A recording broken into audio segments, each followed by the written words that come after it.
topic, I'm going to be setting a timer, and this is a topic that hopefully, like, y'all can share, that you feel that, you know, you're passionate about this as well too. And I have been passionate about this forever. I wrote a paper about this way back in, I think, 2013. And way back in 2013. So I'm literally like, all right, this is going to get like 1 million views.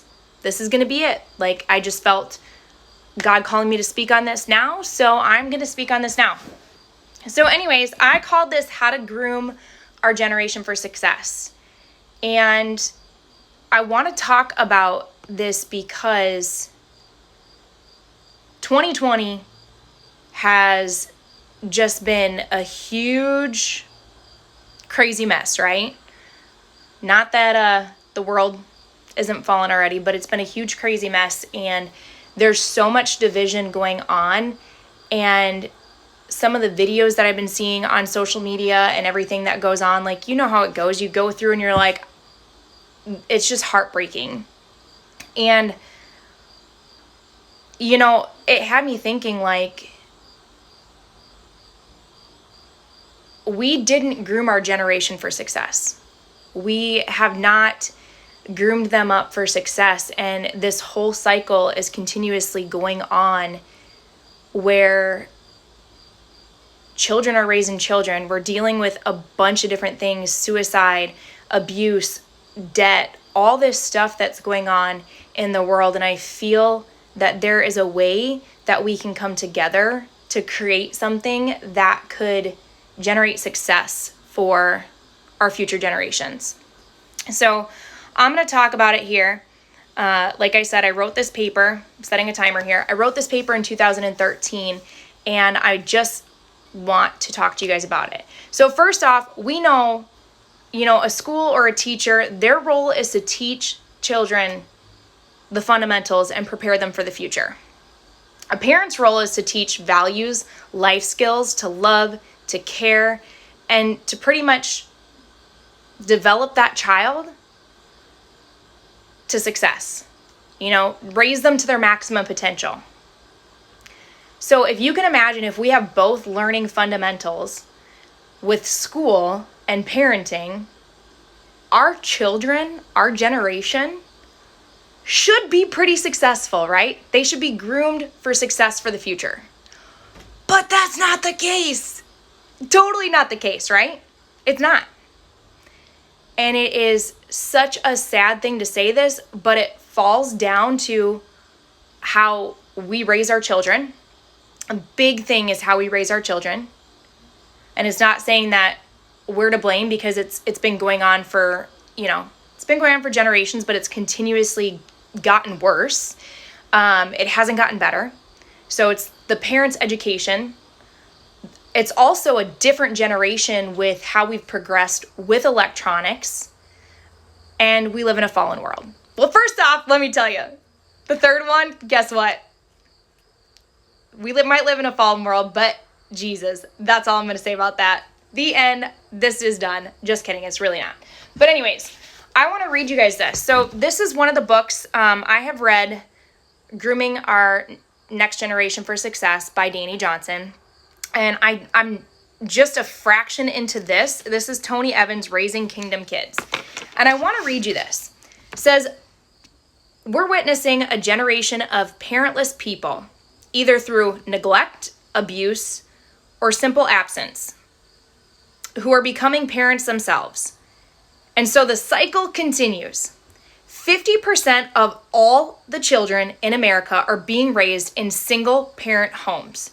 3 million kids drop out of school every year. High school dropouts commit 75% of all crimes in our nation. And nearly 1 million teen girls get pregnant every year. Bullying has become an epidemic. Hopelessness is at an all-time high. Antidepressants are taken at nearly the same rate as vitamins, with over 4 million teenagers on some form of medication for their mind. That is insane. That is nuts. That is crazy. That is insane. This is just a fraction of what I'm sharing with you. So on top of that, you've got suicide, you've got obesity, you've got debt. It is just nuts. So what if we created something for our children? Obviously, 2020 has been a whole different thing with school, but I have had this set on my heart since 2013. And I called it B2A Life Skills Class, regarding where there is funding in schools for life skills class, which should be taught in the home. But unfortunately, we either have, just saying, like, we have parents that either don't care, or there's excuses about raising the kids because they're too busy to provide for their family. There's a lot of different situations there that I could talk about, but a lot of this isn't being taught in the home. And so what if there was funding in the school system where they were being taught at school, and as they grew up, then they are going to want to teach that to their kids, and then they're also learning it in school. And so then we start this cycle to where we're creating a generation that value love, that value relationships, that value time, that value health, that understand the hard work, time, and even money. So let me talk to you guys about a little bit of things here. Number one, debt in the United States, 22 trillion. When I wrote this paper, it was at an 18 trillion, which was in 2013. A lot of this has to do with us living above what we should, not understanding what our necessities are, and children not understanding that because they're watching what we do. So let me tell you this. It is okay if you are paying for your bills, you don't have credit cards, and you have extra finances that you want to put into place in your entertainment, great. But if you've got credit card debt, if you've got all these other things in your life, but yet you've got 3 or 5 TVs, every single children in your house has a laptop or a phone or this or that. You've got a subscription for Netflix, you go to Starbucks every single day, you go out to eat. These are not necessities. However, our children think that they are because we just do it without explaining or describing to them truly how we should be living. I don't know about you guys, but I don't know if you've ever researched as far as other countries and how they have to get their food. That's just one example. So, number one, I can tell you right now, America, we idolize money and things that actually cost money. But must I tell you, on our money, it says in God we trust. Right. In God we trust, but yet we utilize our money for our entertainment purposes, for things of selfish needs. Well, how much money do you give back to the Lord? How much of that do you provide to your neighbor? Those that are in need. I'm just being raw and real. Oh, it looks like I lost a bunch of people. That's all right. That's okay. I'm going to keep talking. So what if in school, in this life skills class, we're sharing with our children on exactly what it means to, to value money as they start to learn how to count. They're learning, hey, if you work an hour a day, you have to wash dishes for 1 hour to earn that shirt that you just got. Don't you think that they would really start to understand the value of money? How many kids understand about credit cards? How many kids understand that instead of taking out all these loans that maybe we should be saving, learning how to work hard and save and pay for things with cash? We utilize credit cards and loans, and I've been there. It took me a long time to learn because I was not taught. I wasn't taught about these things. It was just the norm. It was like, yep, you get a credit card, cool. But if they start to learn, if you get a credit card, and you are maxing it out and you're not paying it off, what are you really paying for all those things? Did you absolutely need that? Those things we don't understand. So what if we're teaching them those things? Do you think that they'll have a better understanding about finances? Probably. All right, let's talk about time. Number one, time is free, but it's priceless. You can't own it, but you can use it. You can't keep it, but you can spend it. And once you've lost it, guess what? You never get it back. So when I hear people talk about how, oh, I wasn't feeling it today, like I'm tired, so I wasn't very productive today. Guess what? I understand things come up. I get that sometimes we're tired. I get that sometimes there might be a tragedy that happens in our family. There's things that come up. But if you are giving 100% every single day, that is all that matters. However, you cannot give 70% today and expect to give 130% tomorrow. Why? Because you don't have 130%. You can't take that time that you lost and put it on today.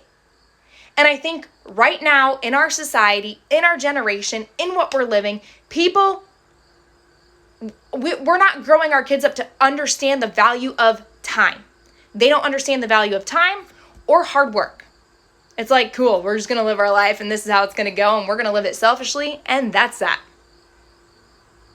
So take this for an example. If I told you, hey, y'all, I'm going to give you $1 million if you created an assignment in 1 week. If you've got to write this paper in 1 week, y'all would make sure that you get your homework assignment done in that week, right?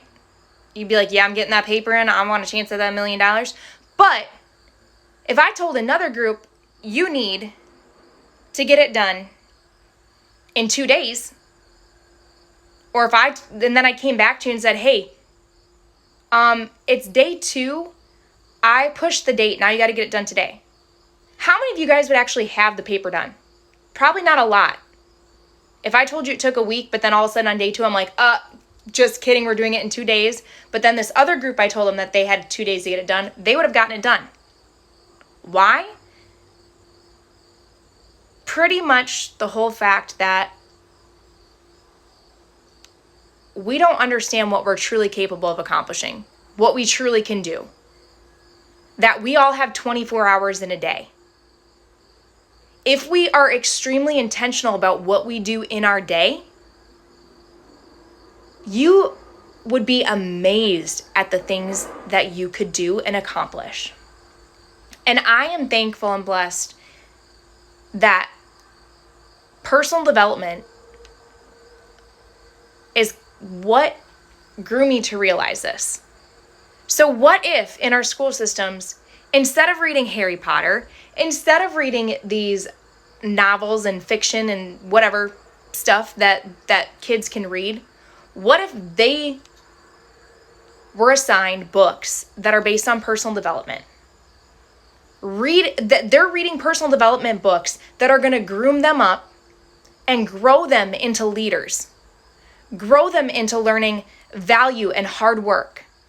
Grow them into understanding about kindness and valuing time, understanding money, encouragement, love, respect. Why can't we have them reading those books? Don't you think instead of living in a fantasy world that then they would be understanding something that's more valuable for their life? That would provide them with being intentional in their life? I don't know why we sit here and we allow people to, I feel like we sugarcoat. Hey, we live in a microwavable life. Just go put it in the microwave and we're ready to go. We don't have enough time. We can't. It's all about, we don't have enough time. We don't have enough time. We don't have enough money. We don't have enough money, but we're living above our expenses and we're spending our time binging on Netflix, doing this, doing that, doing all these other things. But we don't talk about, listen, this is hard work. What if we were intentional about our time, intentional about our finances? What if we helped one another? Quit sugarcoating.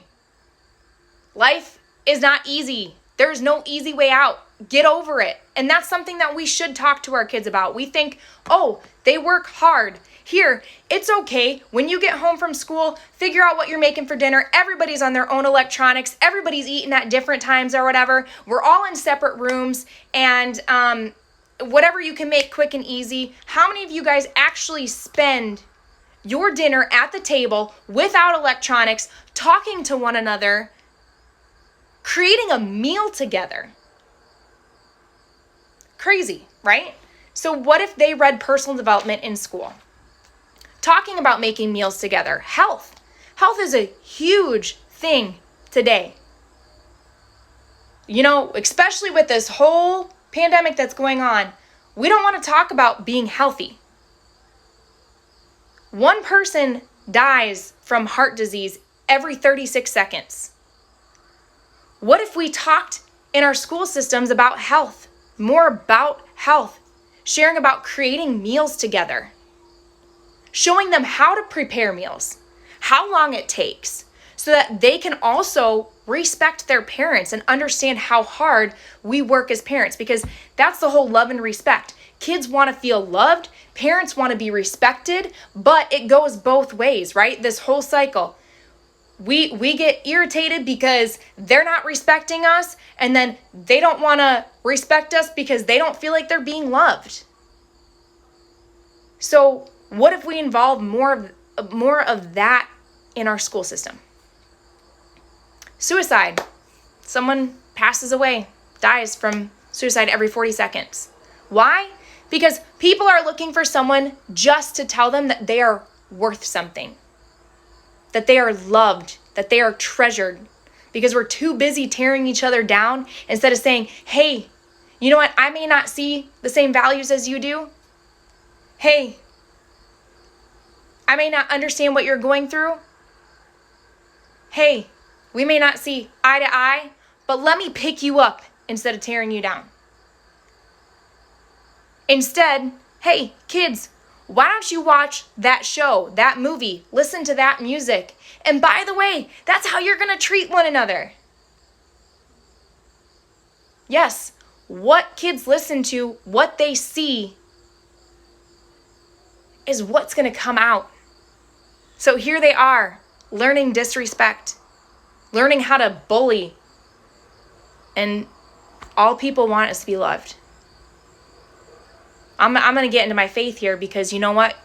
God said he had 2 commandments for us. To love him with all of our heart, mind, soul, everything. And then to love your neighbor as you love yourself.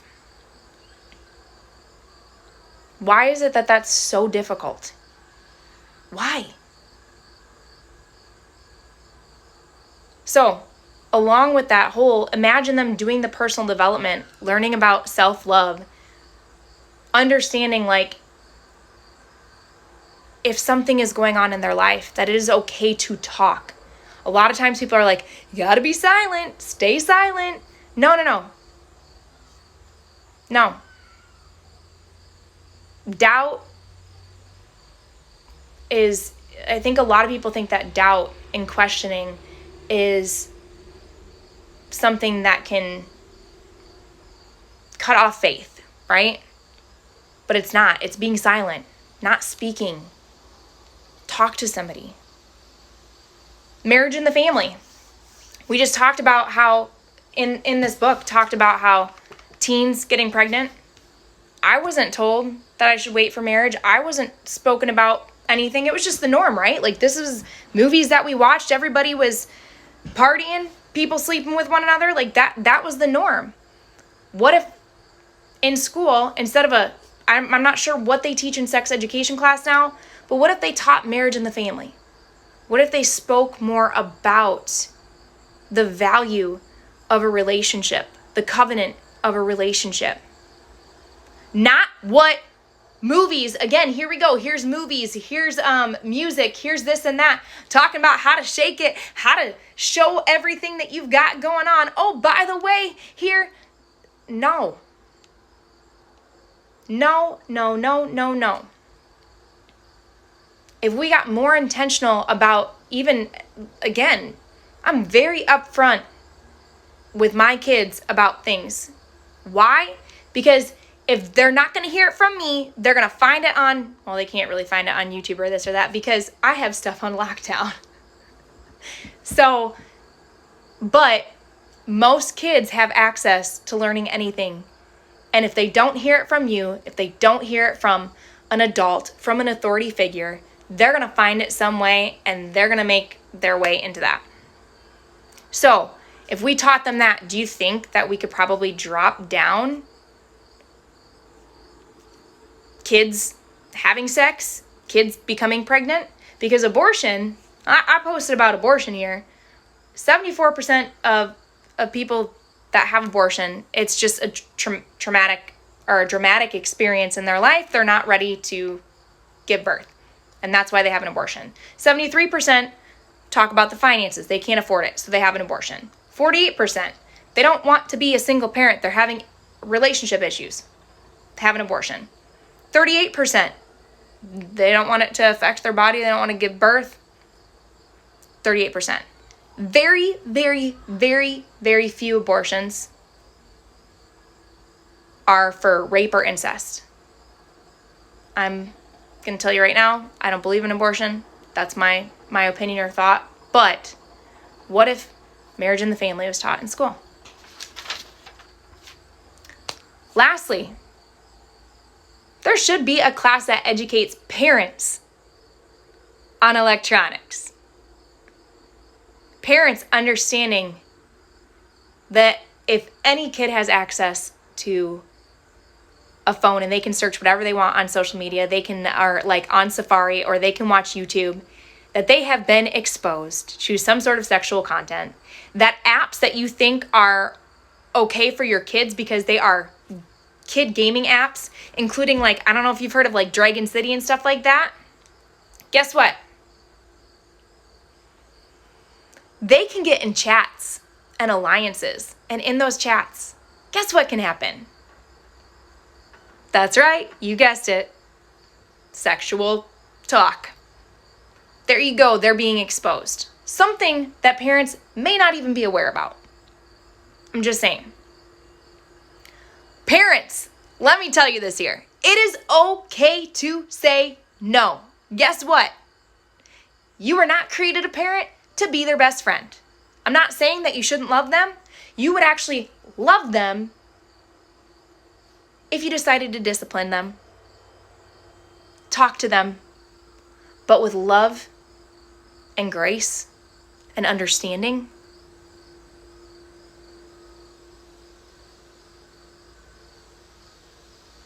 But I'm going to tell you this right now, that if you focus more on them getting out of your hair, you don't, like, you're just like, oh, you're not really living in the real world where it's like, oh, my kid can just have whatever they want. No. That's where this cycle begins. They learn from us. They learn from how they're being taught. And I believe within the first 5 years, they are pretty much groomed as far as their attitudes and everything.